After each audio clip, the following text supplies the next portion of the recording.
Покрај овие први два јавни повици кои што беа наменети за финансиска помош и поддршка за реализација на инфраструктурни проекти како интервентна мерка, ние исто така свативме дека мораме да најдеме механизми како локалните самоуправи во иднина да не чекаат трет повик, четврт повик, пет повик, туку да можат посоодветно финансиски да зајакнат без при тоа да чекаат некаква финансиска инекција од било која институција. Да.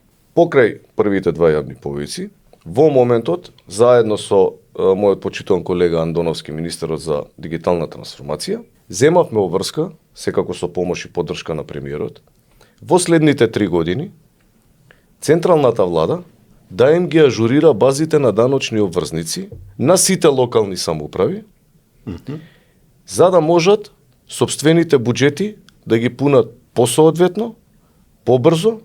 Ова ќе биде голема помош. Огромна помош. И во квантум на пари, многу повеќе да стигаат на тие сметки.